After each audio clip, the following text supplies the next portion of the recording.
Rumbo de la mañana Pero con no un invitado de lujo para todos nosotros y para nuestra audiencia, sobre todo para hablar de muchos temas importantes, siempre conversar con personas del nivel de Julio César Valentín. Es interesantísimo, es aleccionador para todo el que tiene la oportunidad y vamos a tratar de aprovechar el tiempo. Buenos días. No hay que presentarlo, de que es miembro del comité político, del Julio César Valentín. Esa es su mejor presentación. Pero yo creo que te faltó algo. Amigo de todos no, y claro. Una persona que abre siempre puertas a las nuevas generaciones. Así es. Buenos días, Julio César. Gracias. Gracias, Eduarda. Gracias. ¿Cómo están? Qué lujo. Qué lujo y qué intimidación. Jamás, Julio César. Vamos a iniciar hablando de muchas cosas interesantes, pero quiero que iniciemos por el libro que has puesto en circulación recientemente, Los movimientos sociales dominicanos del siglo XXI. ¿Qué te motiva y qué puedes recopilar en esta obra? ¿Cuál es el mensaje final de evaluar los movimientos sociales que han dado un cambio, como mismo ha ido cambiando la sociedad? Evidentemente, las protestas y las luchas hace unas décadas para nada tienen que ver con lo que ha pasado recientemente en el país. Ese fenómeno del libro, ¿de dónde sale? Bueno, del interés de que la clase política de la cual formó parte, sobre todo las élites, estemos conscientes de que el mundo cambia y que en tanto que el mundo cambia también debe cambiar la modalidad de ejercer el quehacer político y sobre todo el gobierno. Cuando hablo del gobierno me refiero desde la municipalidad hasta un ministerio, hasta espacios tan plurales como el poder legislativo y naturalmente desde la más alta posición gubernamental. Estamos acostumbrados a un estado vertical, burocrático, que procesa las demandas y aspiraciones de la sociedad también de manera vertical, centralizada, y ya la ciudadanía, las personas, sean personas físicas o morales, no son sujetos mudos a la que verticalmente se deciden las cosas y ya debe suceder porque la adoptó la autoridad. El mensaje es que con la emisión del voto no se transfiere un certificado en blanco a quien gobierna. Y sobre todas las cosas que estamos viviendo en una era no solo de cambios, sino también de enojos. Una era en la que es mucho más fácil transmitir las preocupaciones y reivindicaciones, las demandas. Tanto es así que cuando en 1970 se protestaba por libertades, probablemente lo sacaba Radio 1000 informando, u otro medio quizás no con el impacto de obligar a las autoridades a cambiar.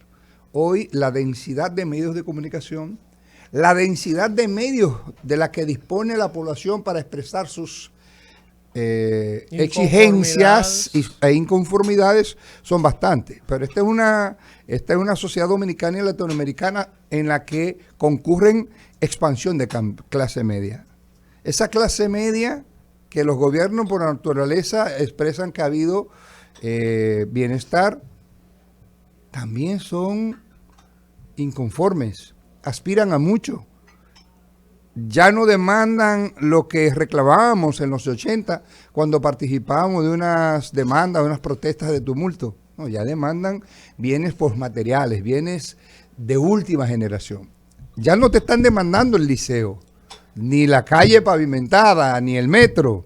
No, hoy te están demandando buen gobierno, transparencia. Te demandan protección de los recursos naturales del medio ambiente. Entonces esas nuevas demandas también tienen unas modalidades movilizatorias totalmente diferentes. Julio César. Entonces el Estado debe ser diferente. Primero agradecida de que estés aquí. Creo que hemos hablado en otras ocasiones del tema... El clavo. El clavo. Del progresismo del siglo XXI, que va, creo que que un poco ligado a lo que estás planteando, porque planteas la sociedad de la demanda creciente en este nuevo libro. Entonces yo me pregunto, ¿cómo encaja entonces el progresismo y que los partidos políticos se parezcan un poco más a la sociedad? Es decir, sirvan como eso que es en esencia un partido político, un resorte de los sueños, del aspiracional social que tienen las sociedades y que provocan esas movilizaciones. Yo planteo un dilema complejo, porque los partidos progresistas están llamados a transformar la sociedad. Son partidos revolucionarios en esencia. Y no pueden estar gobernando o planteándose llegar al poder solo repitiendo lo que dicen las encuestas. Porque eso lo puede decir perfectamente una máquina.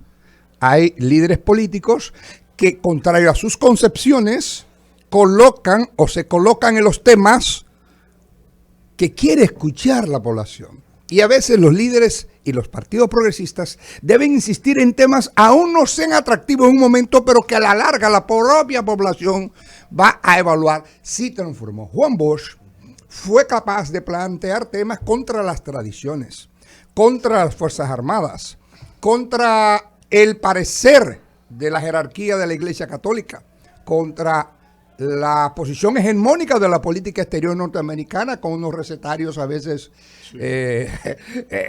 ultra autoritarios que sustentaban las opciones autoritarias. Sin embargo, Bosch, siendo contestatario con eso, educando y transformando, a la sociedad dominicana le mostró que otras modalidades de hacer política era posible. Sí.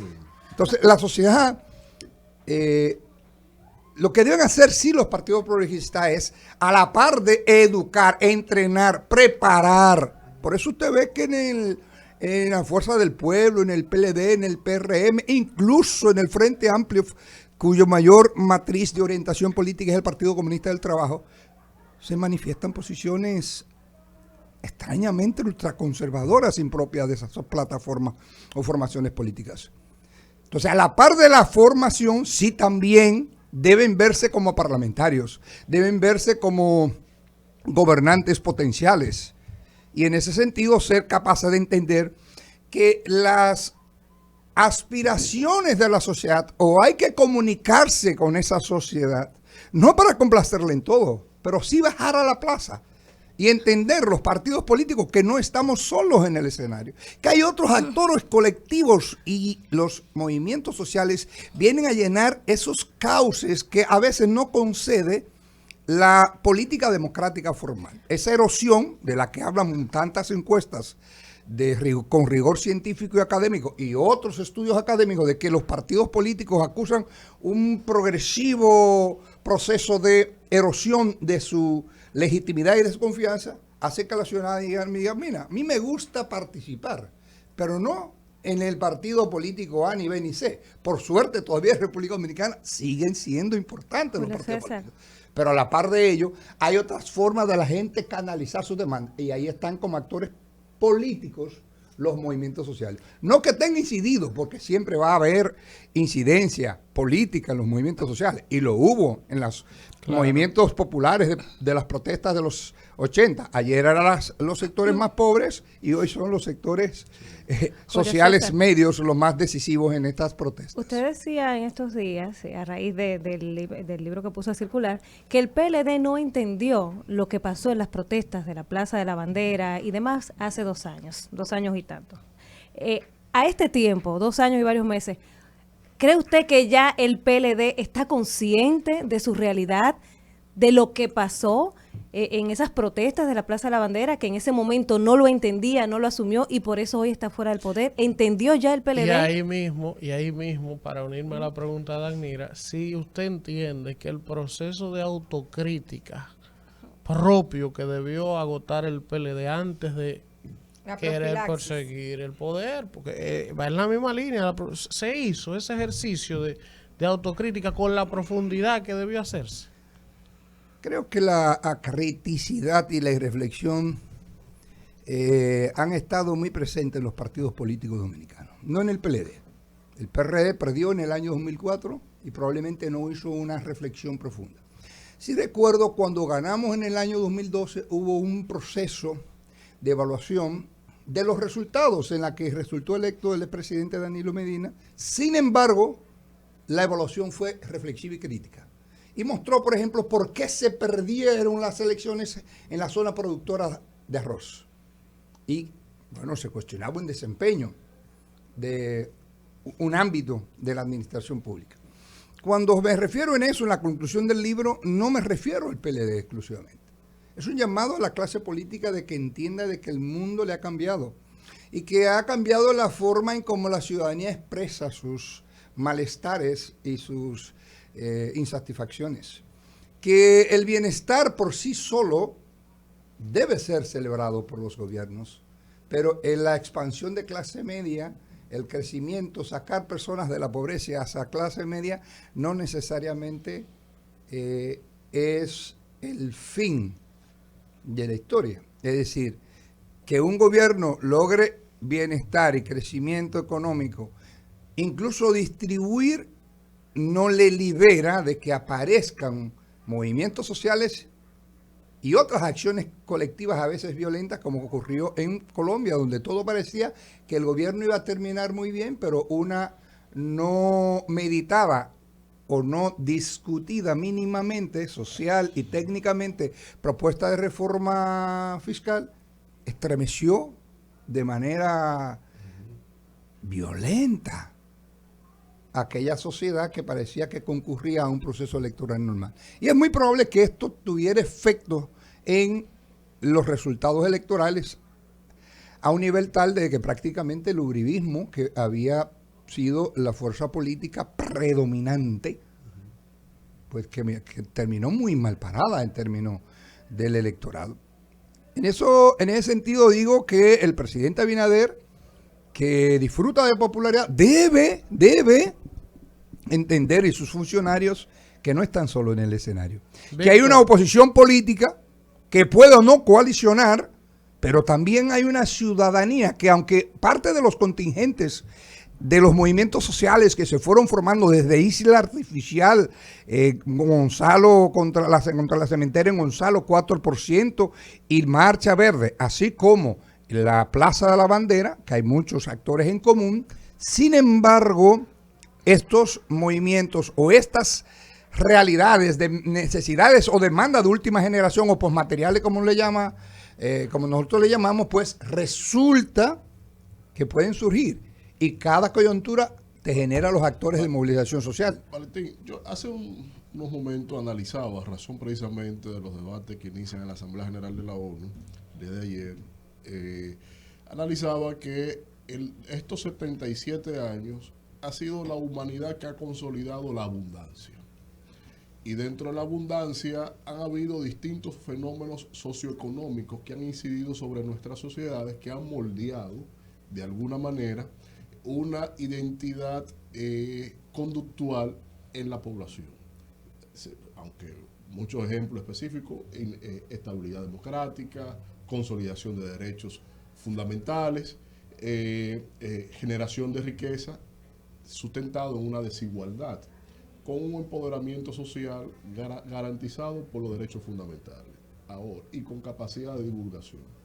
Bauman nos decía que estamos en una modernidad líquida. Y esa modernidad líquida te dice, entonces te relativiza lo que es el dominio del poder. Está la clase política, sobre todo en República Dominicana, a razón de estos movimientos sociales que tú detallas en tu libro. Está la sociedad política dominicana en condición de interpretar esos fenómenos sociales para elevar o moldear lo que el mismo Bauman decía, generar un punto fijo en cuanto a lo que es la conducta tradicional de la clase política en su quehacer frente al contrato social que tiene que establecer permanentemente con la sociedad. Debe estarlo. Debe estar vigilante, flexible y reflexiva, pero sobre todo dispuesta a reaccionar apropiadamente a estos cambios progresivos del comportamiento de la sociedad. Esa sociedad que hoy tiene unos valores, pero en unos años tiene otros. Yo protesté por arreglo de calles. Hoy es impensable. Hoy eso está geolocalizado a 3 comunidades donde hay presencia de una izquierda con una cierta nostalgia, con una presencia, si se quiere, no numeroso, pero con la concepción de vanguardia revolucionaria de que 5, 10 o 20 personas pueden conducir a un nivel de enojo tan determinante que estalla el malestar, estalla la revuelta y ellos pueden convertirse en los conductores, quienes puedan encauzar eso. No, hoy ni es así la forma en cómo se expresa la ciudadanía. Claro que pueden haber estallido. Ahí pasó, y eran sectores no populares, eran sectores de clase media con los chalecos amarillos en Francia. Pasó en Los indignados. los indignados de España. Pero la élite política, y no solo la partidaria, la élite política dominicana ha entendido eso. Y la élite económica, en parte sí. Élite. En política. parte sí. Creo que hay que avanzar más. Primero porque la forma en cómo se discuten las cosas en los partidos políticos, que son los que sustentan las candidaturas, y en la forma en que se conducen los gobiernos, cada día presentan nuevos mecanismos, recursos e instrumentos para poder reaccionar ante esa realidad. Esa realidad le da en la cara a cualquiera.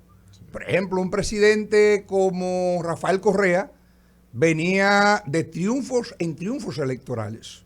Modifica la Constitución con la certeza de que él se va y que volverá a recuperar el poder. Pero ¿por qué no se presentó el presidente Correa? Porque sobregirado de éxitos, no solo de éxitos electorales, sino que tocó materialmente la piel de los más humildes de Ecuador. Sin embargo, una propuesta de reforma que no la esperaba el pueblo, prevaleciéndose de su mayoría parlamentaria, le pareció en consulta a las mismas bases sociales y a los mismos segmentos medios y populares de la población ecuatoriana, y la movilización en 3 días fue tal que tuvo que revocar. La movilización le llegó a la puerta de la Casa de Gobierno y empezó un proceso entonces de regresión en la estima popular. Le puede pasar a cualquier gobierno de cualquier signo. En consecuencia, ahí está la ciudadanía dispuesta a movilizarse. Hoy se moviliza más y más fácil, pero hoy existen recursos como las redes sociales que, si bien en muchos casos se usan para transmitir idioteces, se ha demostrado que es un mecanismo. Pero además la expansión de medios de comunicación, señores, es lo que decía, en los 80 nosotros protestábamos y teníamos que quemar una bandera norteamericana en la Calle del Sol y unas gomas en la Calle del Sol. Quizás no era el mejor modelo, pero era la única forma de que un grupo de jóvenes de barrio, de comunidad de base de la Iglesia Católica o del movimiento estudiantil, todo incidido por sectores de la izquierda, que lo he estudiado muy bien, César Pérez, Leopoldo Altiles, Laura Faxa, Bernardo Matías, un paquete de personas han estudiado eso de los 80, pues no es así como se maneja la movilización tan estructurada. Muchachos desconocidos, desde Gonzalo Los Haitises, con un repertorio de acción colectiva totalmente innovador, como un campamento. ¿A quién se le ocurra? Un campamento en el campo. Entonces vienen médicos, vienen maestros, vienen medios de comunicación, vienen periodistas, vienen medios a hacerle entrevistas allí. Muchachos totalmente desconocidos, aparecen esos que le llamamos aliados influyentes. Y esos aliados influyentes lo que hacen es que hacen expandir, hacen conocer del más amplio público unas demandas que pudieron quedarse ahí en el MSQ, en el movimiento campesino territorializado ahí, o en la capital, que era donde solía existir la protesta. No, se hizo un fenómeno nacional. Manuel. Julio César, encantado de que estés aquí con nosotros. Gracias, que honor. Julio César, quisiera preguntarte lo siguiente. Cuando uno analiza todos estos fenómenos, ¿verdad? La cuarta ola de la revolución democrática, como se le ha llamado a la primavera árabe, el movimiento bajo Wall Street, los indignados, los chalecos amarillos, estos fenómenos que se han dado aquí, todo eso uno puede reducirlo de manera muy simple a un fenómeno, a la horizontalidad de las demandas y la horizontalidad del poder. Sin embargo, uno ve una clase política que parece que sigue apostando a un modelo político de representatividad, que ha colapsado. El propio Habermas ha dicho, ese modelo colapsó. Lo que existe hoy en día, y es lo que estamos apostando, es a un modelo de participación ciudadana. Sin embargo, cuando uno analiza el modelo político dominicano, uno va, por ejemplo, a las figuras que ha creado la normativa del 2010, la Constitución, tú dices, bueno, tú tienes el proyecto de ley de plebiscito y de referéndum en el Congreso en el limbo, 12 años después. Tú tienes el proyecto de iniciativa legislativa popular en el limbo, 12 años después. Y tú tienes un sinnúmero de iniciativas que creó esa Constitución que están hoy vagando en el limbo, cuando todos estos movimientos sociales lo que están indicando es que el ejercicio de la política y de las políticas públicas tienen que ser evidentemente antropocéntricos. De lo contrario, se dan estas manifestaciones que, como tú bien señalas perfectamente, son postmateriales. O sea, cualquier persona hoy, hasta un jovencito, está preocupado por el medio ambiente. O sea, una niña hoy puede coger una red social y armarte una hecatombe con un video, con una fotografía. ¿Qué es lo que pasa a la clase política? No solamente en República Dominicana. Fíjate, tú coges a Bouxizi, ¿verdad? En Túnez, y te armó una hecatombe con un video inmolándose, te armó la primavera árabe. Entonces, ¿qué es lo que le pasa a la clase política dominicana en su conjunto? Que no entiende esa realidad y quiere inclusive bloquear los procesos que están ahí. Bueno, lo digo en el libro, debe interpelarse la clase política. Si el mundo le cambió, ¿por qué no cambia? ¿Por qué sigue reaccionando y tratando de procesar las demandas y preocupaciones ciudadanas desde una perspectiva de un Estado burocratizado, jerarquizado? Ese comportamiento del planteamiento de las demandas y de la organización de las acciones colectivas cada vez más horizontalizada, la comunicación más horizontalizada, el Estado no puede seguir con esa tradición vertical, esa tradición centralizadísima del poder. Debe reaccionar con mayores habilidades, disponer de mayores espacios de participación y deliberación, porque ya estamos en una etapa superior de la democracia. Se aspira, lo dijo Naciones Unidas, no hace mucho tiempo, o sí hace unos años, en la primera década de este siglo. La ambición es conducir de la democracia formal electoral a una democracia de ciudadanos y ciudadanas, lo que el estudioso de los movimientos sociales dominicanos, Emilio Betance, le llama la construcción de ciudadanía. En ese mundo líquido, en esa sociedad líquida. Seguimos nosotros en la pirámide de Platón todavía hoy. Julio César. En el mundo de hoy. Así ven los políticos del mundo todavía. Tú sabes que yo no soy tan filósofo como tú. Yo quiero que tú me lo aplatanes. Los políticos siguen creyendo todavía que el poder es para una élite pensante, que el pueblo no es nada. No creo que el poder lo crea así. Pero a veces cuando se accede al poder, cuando se está en busca del poder, planteamos que el poder no debe ser para una élite. Pero desde que se llega al poder, se asumen posiciones elitistas. Mire, le pongo un ejemplo que lo comentaba, por ejemplo, con el presidente Leonel Fernández. Con el presidente Fernández, le dice, presidente, usted sabe lo que es el 4% para educación. Usted insiste en el tema de que no hay una relación dialéctica entre calidad y cantidad. Yo lo dije en el comité político del PLD en ese momento. Eso usted lo va a ganar en un congreso académico y científico. Pero en medio de la protesta, eran 200 frente al Congreso, pero el ministro del momento, Bengo Alejo, no hay dinero si quieren que protesten. Están ahí documentados. Sí. Sí, ese es un mensaje de esa visión platónica del poder. de esa visión elitista de que sí, sí. una élite encumbrada, súper informada, Pero el educada, propio Juan es la Bosch- que debe estar llamada a gobernar. Óigase bien, esa reacción, y el propio presidente Fernández en el comité político nos decía, sí, es cierto, hay una pérdida de una batalla de opinión pública. Porque no debió ser, mientras el movimiento social estaba orientado con un discurso unificado, en las calles, en los medios, en las redes sociales, los mejores videos, a los aliados influyentes que tuvo ese movimiento fueron, comenzando con Nuria y con, ¿cómo se llama? Marino Zapete, No, estoy hablando de Alicia Ortega. desde la noche. Cavada. Cavada, eran los que tenían más seguidores de Twitter en el último trimestre del 2010. Pero hay Cuando una estos dos se confusión. expresaron, esos son aliados influyentes. Julio Cuando César. entró Juan Luis Guerra con su camiseta amarilla, entonces, ¿cuál fue la reacción de un compañero bueno del comité político? Que no fue Temístocle Montaz.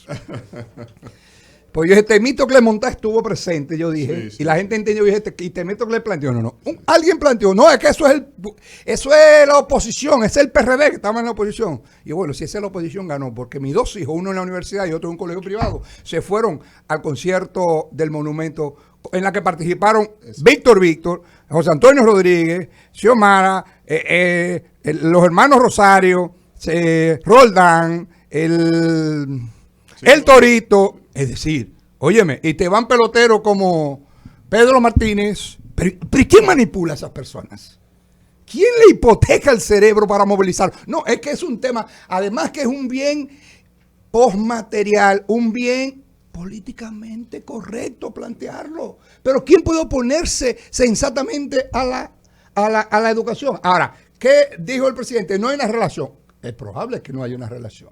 Pero yo le decía, pero presidente, ¿pero cómo es que un partido formado por un maestro, que su líder antes de hacerse marxista era Eugenio María de Hostos, fundador de la Escuela de la Educación Dominicana, y que encima de eso usted es el único presidente en plenitud de ejercicio porque ni está Lagos, ni está Cardoso, dos intelectuales de alto nivel, y usted es un intelectual reputadísimo y tiene un think tank que es una universidad, un centro de formación, pero que dice el Banco Mundial que sacando Haití, este es el país que tiene menos inversión en educación en proporción al PIB. Claro que frente a ese discurso y al discurso unificado del movimiento, ¿cómo se llama? La Coalición por una Educación Digna, que te tenía detrás a Juan 23, a Educa, te tenía a USAID, tenía a Oxfam, que te tenía la cooperación internacional del mundo y que tenía estudios de todos los organismos internacionales, todo eso operó como aliados influyentes tan poderosos, pero además la reacción del poder vertical. ¿Qué pasó el día que habían menos de 200 personas frente al Palacio con paraguas amarillas? Otro elemento novedoso, innovador, el color como elemento de identidad y cohesión colectiva del quienes identificaban con la demanda. Señores, ADP consiguió 1 millón de firmas y eso no salió de los muros de las escuelas. Salió marginalmente en los periódicos, pero fueron menos de 200 personas frente al Palacio. Unos policías, quizás sin mucha orientación y entrenamiento, empezaron a arrebatar paraguas, miraron que no habían cámaras de televisión, pero ya había llegado el teléfono. Y un estudio del propio Global te dice que el 36% de la población al final del año 2010 ya tenía teléfono, pero que la mayor parte de personas que tenían acceso a redes sociales, ya existía Facebook, ya, digamos, empezaba el Twitter, pero ya existía el YouTube. Con 3 teléfonos quizás de precaria calidad, tomaron esas imágenes y lo que fue la participación de 200 personas, de 200 patriotas, hombres o mujeres, se convirtió en algo que se viralizó. Comenzó Santiago, comenzó la capital, comenzó Puerto Plata, comenzó la Romana, donde quiera que existía un 10% de personas conectadas al internet y que pudieran transmitir. Bueno, pues el lunes posterior fueron 1,000 personas. Julio o 2,000, César. Y iba creciendo de manera exponencial. Una sola equivocación. Que claro, probablemente se habrá puesto la mano en la cabeza el ministro de Defensa o el propio presidente, o el vocero de la presidencia. Dice, wow, ¿y qué fue lo que pasó? ¿Cómo se reaccionó? Entonces ahí vino otro videíto de Más Cruz, ¿cómo se llama? Cerito Más. Que entonces, un videíto que fue el que más view tuvo en el año 2010. Pero ahí mismo, una semana después, viene una acción judicial que gana y dice que no se necesitaba el permiso para protestar pacíficamente. Y en ese mismo momento entonces aparece un videito de 1 minuto que te saca a Juan Luis, que te saca a 4 periodistas súper reconocidos, para no mencionarlo a todos, y unos jóvenes ya reconocidos, producidos por un cineasta que era activista, pero también aliado influyente, que es Cabral. Julio Es decir, César. el movimiento no estaba solo, y entonces el Estado sí parecía que tenía 3 discursos, mientras el movimiento tenía un solo discurso. Julio César, muchísimas gracias. Se nos fue el tiempo. No, tenemos que volverlo a invitar. Tenemos que volverlo a invitar pero a hablar de nivel, política. no. Tenemos que volverlo a invitar a hablar de política, de la política Usted lo que actual, tiene que invitarnos de a un las café. alianzas, de los partidos, del PLD. Que mejor maneja el tema de las alianzas de Manuel. De la consulta del 16. Yo estoy ahora yo estoy en un organismo multilateral de desarrollo y me dice, mire, no me intervenga mucho hasta que usted no esté fuera del país en los temas políticos del país, pero a uno se le zafa y entonces le doy like a Manuel. Y, Ese no va. Gracias, Julio No se César, quiere por creer. estar por Nos nosotros. tiene que invitar a un café antes de irse. el café de la reflexión. Sí,